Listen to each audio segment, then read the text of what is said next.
갈라디아서 2장 20절 말씀, 신약성경 304면입니다. 하나님의 말씀 갈라디아서 2장 20절 말씀입니다. 우리 다 같이 한 목소리로 읽겠습니다. 내가 그리스도와 함께 십자가에 못 박혔나니 그런즉 이제는 내가 사는 것이 아니요 오직 내 안에 그리스도께서 사시는 것이라. 이제 내가 육체 가운데 사는 것은 나를 사랑하사 나를 위하여 자기 자신을 버리신 하나님의 아들을 믿는 믿음 안에서 사는 것이라. 아멘. 제가 질문으로 이제 설교를 시작하도록 하겠습니다. 예수님께서 모든 그리스도인과 함께 하신다는 걸 믿으십니까? 그런데 왜 우리는 예수님이 나에게만 역사하지 않으시는 것 같은 기분이 들 때가 있을까요? 이 문제에 대해서 분명히 우리가 알고 넘어가야 합니다. 예수님께서 우리 안에 역사하지 못하시는 이유는 우리가 예수님을 손님으로 여기고 있기 때문입니다. 요한복음 2장 우리가 한번 보도록 하겠습니다. 2장 1절에서 5절 이하입니다. 사흘째 되던 날 갈릴리 가나에 혼례가 있어 예수의 어머니도 거기 계시고 예수와 그 제자들도 혼례의 청함을 받았더니 포도주가 떨어진지라. 예수의 어머니가 예수에게 이르되 저들에게 포도주가 없다 하니 예수께서 이르시되 여자여 나와 무슨 상관이 있나이까? 내 때가 아직 이르지 아니하였나이다. 그의 어머니가 하인들에게 이르되 너희에게 무슨 말씀을 하시든지 그대로 하라 하니라. 가나의 혼인잔치에서 일어났던 사건입니다. 예수님이 공생의 기간 중에 처음 베푸신 이적이었습니다. 잔치에 있어야 할 포도주가 떨어졌습니다. 집주인과 하인은 적잖게 당황하게 되었습니다. 예수의 어머니가 예수님에게 포도주가 떨어졌다라고 이야기를 합니다. 그런데 예수님의 반응이 조금은 이상합니다. 4절을 우리 함께 다시 한번 읽도록 하겠습니다. 시작. 예수께서 이르시되 여자여 나와 무슨 상관이 있나이까? 포도주가 떨어졌는데 예수님은 나와 무슨 상관이 있나이까? 라고 말씀하고 계십니다. 예수님은 잔치집의 주인이 아니라 손님으로 방문했습니다. 손님은 무언가를 만들어줄 필요가 없습니다. 손님은 대접을 받는 자리이지 문제의 주체가 되어서 문제를 해결하는 역할을 하지 않습니다. 그렇기 때문에 예수님의 반응은 별로 이상하지 않은 겁니다. 여기서 여러분들에게 예수님은 손님입니까? 여러분들에게 삶의 주인이십니까? 우리는 예수님을 내 삶의 주인이라고 고백을 합니다. 문제는 예수님께서 정말 우리 삶의 주인인가 하는 것입니다. 마태복음 7장 21절을 보게 되면 정말 무서운 이야기가 나오고 있습니다. 7장 21절입니다. 나더러 주여 주여 하는 자마다 다 천국에 들어갈 것이 아니요 다만 하늘에 계신 내 아버지의 뜻대로 행하는 자라야 들어가리라. 너희가 나를 주여 주여 하고 부르고 있지만 정작 너희는 내가 가르치는 것을 행하지 않고 있다고 예수님이 지적하고 있는 겁니다. 예수님의 이 지적은요, 내가 정말로 너희의 주인이 맞다면 너희는 주인의 명령을 따라야 하는 것 아니냐라고 하는 거죠. 그런데 나의 가르침과 상관없이 살아가는 너희의 삶과 행동을 보니 대체 누가 누구의 주인인지 모르겠다라고 하는 겁니다. 많은 그리스도인들이 예수님을 나의 주님이라고 이렇게 고백하면서 실제로는 자기 마음대로 살아갑니다. 일상생활은 물론이고요, 교회에서도 성경도 읽고 기도도 하고 전도도 하고 봉사도 하지만 이 모든 일에 있어서 한 번도 주님이 주인이 되신 적이 없는 것처럼 살아갑니다. 그렇기 때문에 우리 안에 계신 예수님께서 역사하고 싶으셔도 못하시는 겁니다. 예수님께서 우리의 주님이 되셔야 우리 안에서 역사가 일어납니다.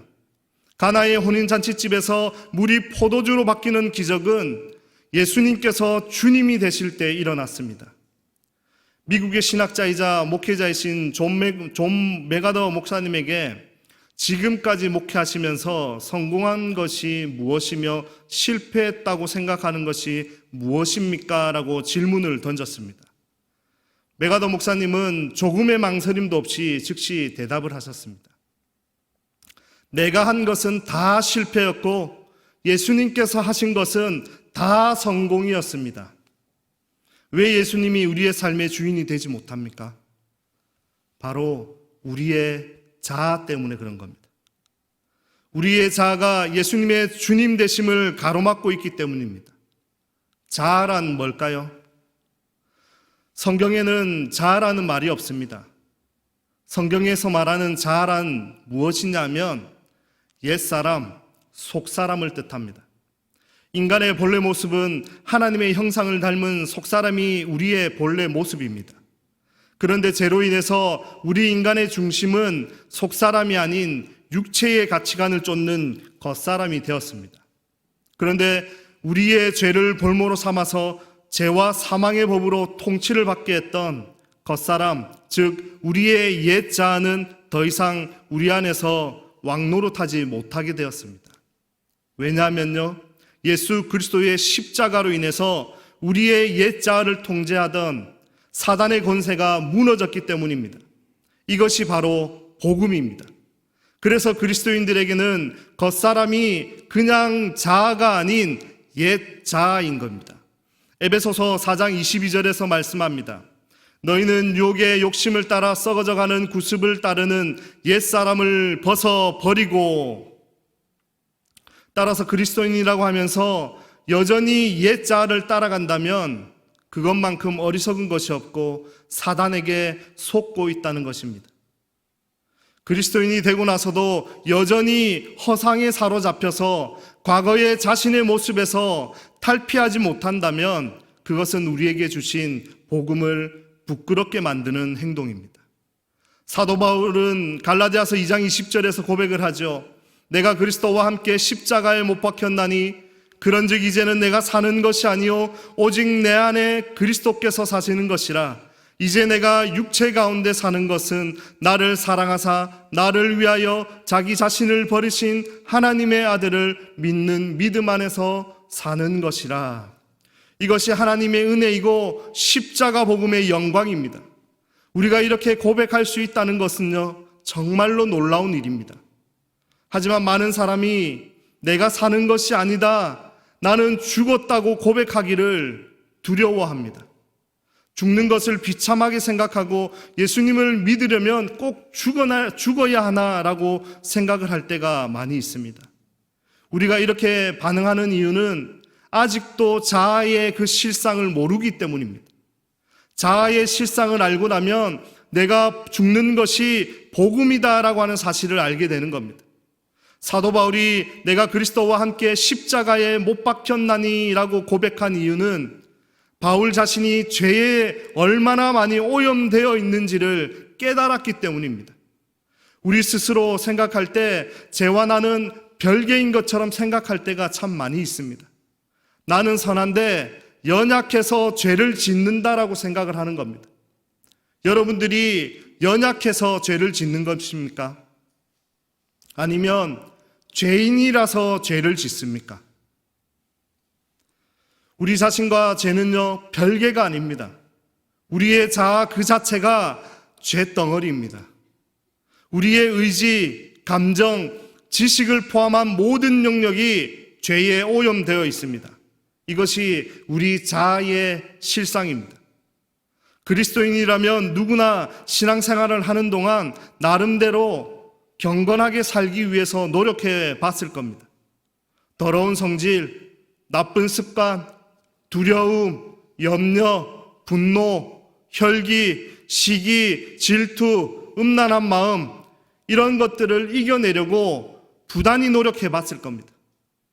그럼에도 불구하고 우리의 경험은 실패와 좌절의 연속입니다. 아무리 노력을 해도 도무지 안 되는 겁니다. 이것이 우리의 정직한 고백입니다. 그래서 너무 부끄럽게 생각하고 우리가 이런 죄들을 지을 때마다 너무 부끄럽게 생각하고 지낼 때가 너무나도 많다는 겁니다. 그런데 여러분, 이런 고백이 우리에게는 절망스럽지만 하나님은 이 고백을 기뻐하십니다. 왠 줄 아십니까? 자기 자신에 대해 절망할 때 비로소 나는 죽었습니다라는 십자가의 그 진리를 받아들일 수 있는 준비가 되어 있기 때문이죠. 마태복음 13장에 가라지 비유가 나옵니다. 여러분들에게 한번 질문을 던지겠습니다. 가라지가 있습니다. 그런데 가라지를 심어놓고 비료를 열심히 주면 가라지가 언제 곡식이 될까요? 곡식이라고 하는 건 사람의 일상적인 식량이 되는 쌀, 보리, 그리고 밀, 콩 등을 통틀어서 이르는 말입니다. 즉 곡식은요, 우리 인체의 영양과 신진대사에 필요한 각종 영양 성분을 상당량 포함하고 있는 값진 음식물을 말하는 겁니다. 그러면 여러분들에게 질문을 던진 것처럼 언제 가라지가 곡식이 될 수 있습니까? 곡식이 될 일은 없습니다. 가라지라고 하는 건 거친 땅이나 밀밭에서 자라는 독보리라 불리는 호밀과 식물을 말합니다. 그 외형이 밀과 잘 구별되지 않습니다. 자라나는 그 초기 단계는 전문가들도 구별하기가 어렵습니다. 그래서 열매를 맺게 될 때 그때서야 구별을 할 수 있습니다. 자라고 나면 밀보다 조금 작은 것이 차이점입니다. 그리고 색깔도 짙어지고 여러 모양들이 밀과는 차이를 나타내게 됩니다. 모양이 어떻든 우리에게 중요한 건요, 먹을 수 있느냐 없느냐 하는 것 아니겠습니까? 가라지를 먹을 수 있을까요? 가라지를 먹으면 심한 구토와 설사, 현기증 같은 증상을 일으킬 정도로 독성이 강한 식물입니다. 결국 가치가 없다는 겁니다. 추수 때가 되면 가라지를 뿌리째 뽑아서 단으로 묶어서 불에 태워버립니다. 그래서 예수님이 말씀하시죠. 마태복음 13장 42절에서 말씀합니다. 우리 함께 한번 읽어봤으면 좋겠습니다. 시작. 풀무불에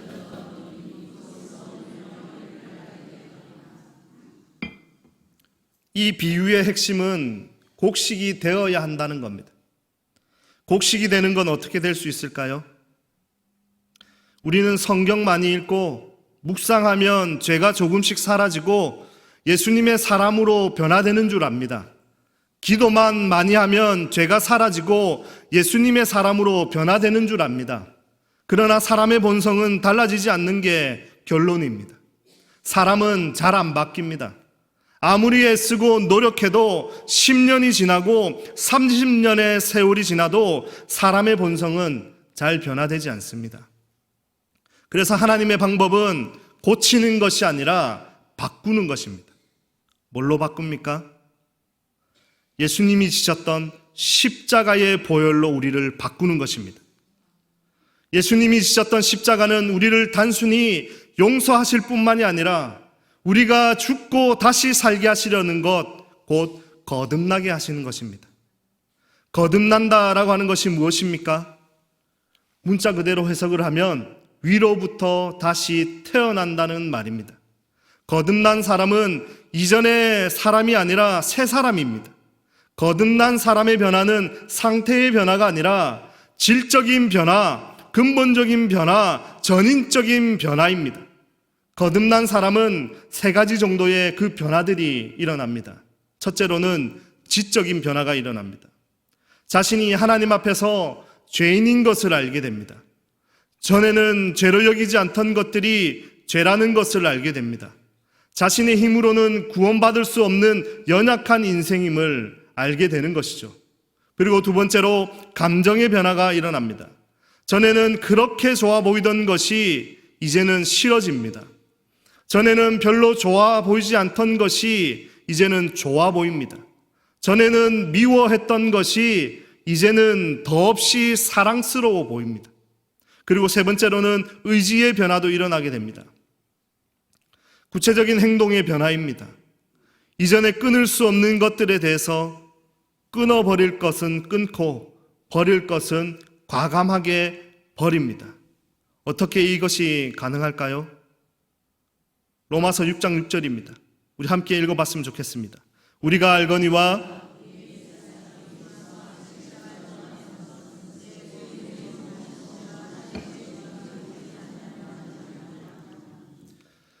우리의 옛사람은 이미 예수님께서 십자가에 달려 죽으실 때 예수님과 함께 못 박혔습니다.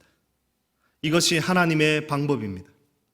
우리의 자아로는 결국 아무것도 할 수 없으니 예수님과 함께 십자가에 못 박혀 죽고 다시 살게 하신 것입니다. 아무리 노력해도 변화되지 않는 가라지를 알곡으로 만들어 주신 것이 바로 예수님의 십자가의 복음입니다. 이 복음을 알면 내가 추구하던, 내가 놓지 못하고 있던 옛 자아의 죽음이 이제는 기쁨이 되는 겁니다. 사도 바울의 고백입니다. 이제는 내가 사는 것이 아니요. 이 고백은 결코 우울한 고백이 아닙니다. 자신에 대한 절망이 너무나도 컸기 때문에 사도 바울에게 이 고백은 기쁨의 환호성이 될 수 있는 것입니다. 사도 바울은 자신의 죽음 안에서 소망과 진정한 삶의 길을 발견한 것입니다. 실제로도 사도 바울은 거룩하고 능력 있는 삶을 살았습니다. 사랑하는 성도 여러분, 사도 바울처럼 아무것도 없지만 주님을 붙잡으며 능력 있는 삶을 우리가 살아야 하지 않겠습니까? 이제 말씀을 맺겠습니다. 대한민국의 믿음의 선배들도 그런 삶을 사셨던 분들이 참 많이 있습니다. 김익두 목사님이 계십니다. 김익두 목사님은 예수님을 믿기 전에 깡패로 유명했습니다. 시장의 상인들 중에는 오늘은 제발 김익두를 만나지 않게 해달라고 물을 떠놓고 비는 사람이 있을 정도로 악명이 높았습니다. 그는 이 정도로 많은 사람에게 고통과 불안을 안겨주던 사람이었습니다. 그런데 그 깡패 청년 김익두가 예수님을 믿게 되었습니다. 그는 예수님을 믿고 회개한 다음에 김익두는 죽었다라고 하는 내용의 부고장을 사람들에게 돌렸습니다. 깡패 김익두가 죽었다는 소식을 듣고 사람들은 굉장히 좋아했다라고 합니다. 어느 날 죽었다는 김익두가 시커먼 책 하나를 들고 버젓이 시장에 나타났습니다. 그래서 사람들은 깜짝 놀랐습니다. 알고 보니 김익두가 예수를 믿고 목사가 되어서 돌아온 것입니다. 한 사람이 김익두 목사님을 시험하려고 길을 지나갈 때 오물을 뒤집어 씌웠습니다. 김익두 목사님은 그 오물을 탈탈 털면서 예수는 내가 믿고 복은 네가 받았다라고 말씀하셨습니다. 무슨 뜻인지 아시겠습니까? 진정한 변화가 일어난 것이죠. 여러분, 우리에게도 김익두 목사님처럼 사도 바울처럼 이런 변화가 일어나야 합니다. 김익두 목사님처럼 변화의 능력이 나타나기 위해서는 나는 십자가에 죽고 예수로 살아가는 방법밖에 없습니다. 우리 안에 예수님이 사셔야 합니다. 예수님이 내 안에 있다는 것, 그것이 복이고 능력입니다. 교회를 적당히 다니는 것으로는 우리의 삶이 변화되지 않습니다.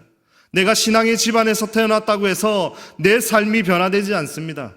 몇십 년을 교회를 다녔다고 해서 내 삶이 변화되지 않습니다. 나무는 그 열매로 알 수 있듯이 거듭난 그리스도인은 그 마음과 생활을 통해서 나타나게 됩니다. 마음이 변화되고 생활이 변화되고 가치관이 변화됩니다. 이전에는 시시해 보이던 것이 이제는 중요하게 보이고, 이전에는 중요하게 보이던 것이 이제는 시시하게 보입니다. 전에는 예수 믿는 사람들이 정말 한심하게 보였지만 이제는 예수 믿는 사람이 그 어떤 사람보다 가깝게 느껴지고 소중하게 느껴지게 됩니다. 사랑하는 성도 여러분, 우리 안에 계신 예수님은 단순한 개념이나 철학적 관념이 아닙니다. 예수가 내 안에 있다라고 하는 사실은 순종과 믿음으로 걸어갈 때만 매일 경험하게 될 줄 믿습니다. 예수님과 깊고 친밀한 관계를 형성하는 여러분들이 되기를 축복합니다. 그분이 우리를 내면으로부터 변화시킬 수 있도록 하는 것이 중요합니다.